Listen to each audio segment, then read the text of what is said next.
Saludos, profe. Le habla Álvaro Neri, estudiante de Derecho del tercer año de la Universidad Nacional Experimental de los Llanos Occidentales, Ezequiel Zamora. En esta oportunidad, pues, le vamos a hablar un poquito sobre las diferencias de las premisas de lo que fue el sistema inquisitivo penal y lo que es ahora el sistema penal acusatorio actual. Sin embargo, pues no debemos dejar de mencionar que el sistema inquisitivo,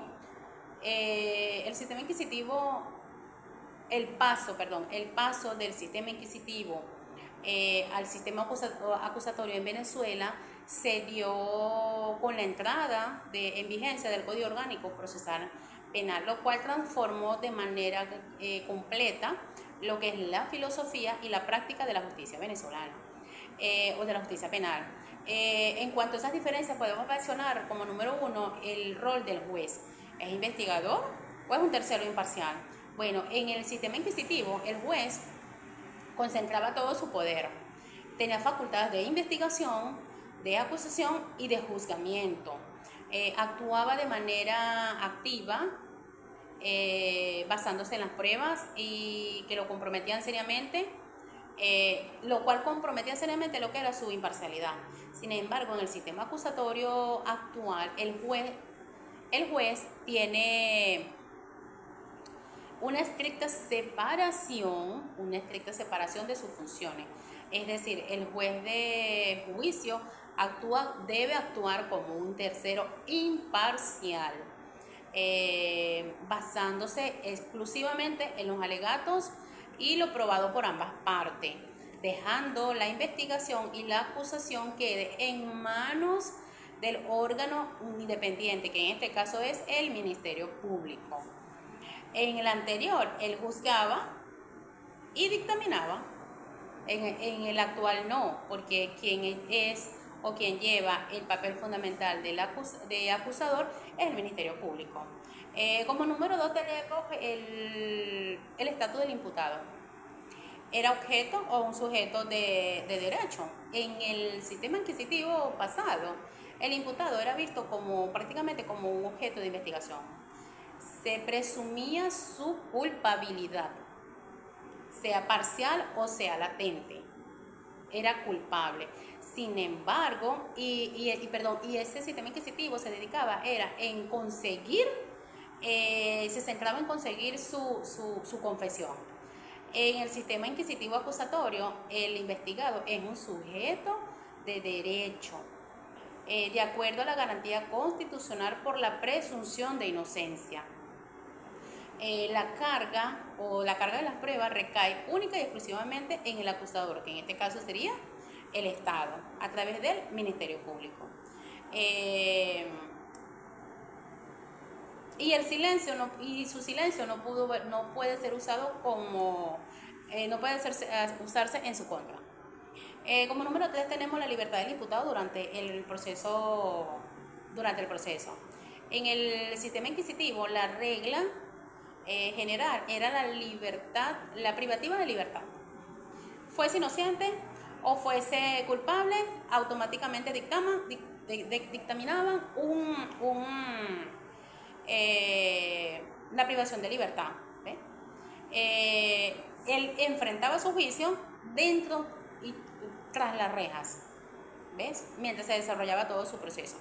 Sin embargo, en el poder acusatorio, la primicia fundamental es la afirmación de la libertad. El imputado debe juzgarse en libertad. Solamente cuando existen reglas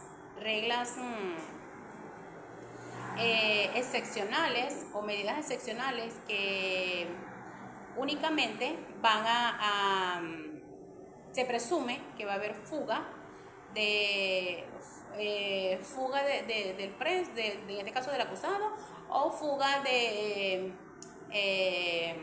o la obstaculización del proceso. Solamente cuando ocurren esas dos medidas es que se toma la decisión de resguardar, en este caso de privativa de libertad del acusado. La forma del proceso, pues en el anterior era escrito y secreto. En el sistema inquisitivo, el proceso predominante era escrito, burocrático y secreto.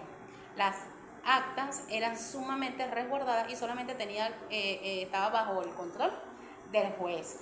Las partes no tenían acceso a ellas como tal. No, era limitado o eran prácticamente cero. Y el imputado y el público general tampoco tenían ese acceso a esas pruebas.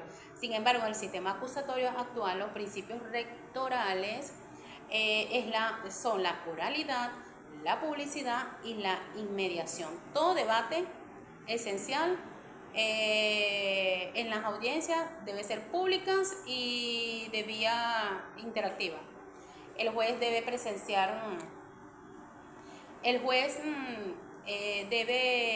presenciar directamente la evacuación de las pruebas para poder valorarlas. Como principio también tenemos el principio de contradicción y la igualdad de las partes. En el sistema inquisitivo había una profunda desigualdad. El aparato estatal, el juez que era juez e investigador, tenía ventajas procesales sobre la defensa, la cual muchas veces se intervenían formalmente en las avanzadas, limitando el derecho a la defensa real. Sin embargo, en el sistema acusatorio se basa en la igualdad de las armas y de la contradicción. Tanto la defensa como la fiscalía tienen o acuden al proceso de igualdad en condiciones para debatir, para interrogar a los testigos y objetar pruebas, argumentando un debate abierto ante el tribunal. De acuerdo a la consigna, pues también se nos pide la fase del juicio. La fase del juicio como etapa fundamental. Pudiéramos decir que esa etapa del juicio es como número 1, la apertura, que en este caso es la apertura del juicio, el auto de apertura de juicio. Es un requisito formal, el cual pues es un proceso tanto para el tribunal de juicio y debe contener una serie de etapas, como lo es la identificación del acusado y de los hechos que se le implican o de los hechos que se le imputan, las pruebas admitidas, las cuales serán debatidas en el juicio, el orden de apertura del juicio oral y público, el emplazamiento de las partes en las cuales concurre el juez.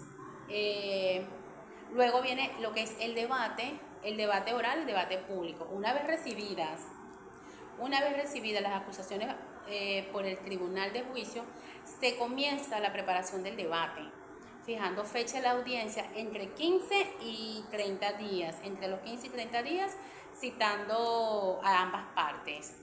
El debate se debe desarrollar bajo los siguientes términos o el siguiente orden: la constitución del tribunal y la verificación de los asistentes, recordando que es un debate público y debe existir testigo y público en general de ser necesario. Alegatos de apertura y declaración del acusado, la recepción de pruebas, las conclusiones y la clausura. Las partes deben presentar sus conclusiones y sus conclusiones finales, y se declara clausurado el debate. En la culminación, que es la deliberación y la sentencia. Una vez terminado el debate, el tribunal delibera en privado. Esta parte sí es en privado. Una vez que termina el debate, el tribunal delibera en privado sobre la culpabilidad o la inocencia del acusado. El resultado puede ser una sentencia condenatoria. ¿Qué significa? Pues se declara culpable el acusado y se fija la pena. Pero también puede ser una sentencia absolutaria, que significa que se declara la inocencia y se otorga la libertad inmediatamente. Estas sentencias pueden ser apeladas, de existir una apelación, deben ser apeladas ante la Corte de Apelaciones, sea cual fuese el caso. En cuanto a las pruebas complementarias, la encontramos en el artículo 326 del Código Orgánico Procesal Penal. Pues las pruebas complementarias pues son aquellas que las partes tuvieron conocimiento con posterioridad a la audiencia preliminar, es decir, desconocían.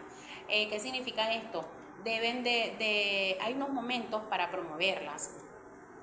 Se presenta una vez dictado el auto de apertura de juicios y antes de que termine el debate, una vez que se inicia, pero antes de que termine el debate oral y público. Es decir, que las pruebas previas que el juez declare fundamentalmente en el juicio.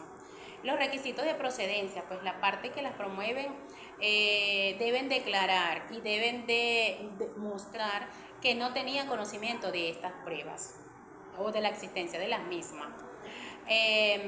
Las pruebas nuevas, podemos encontrarnos pruebas nuevas en el desarrollo del juicio, la cual la encontramos en el artículo 342 del Código Orgánico Procesal Penal. Las pruebas estas nuevas surgen durante el desarrollo del debate oral.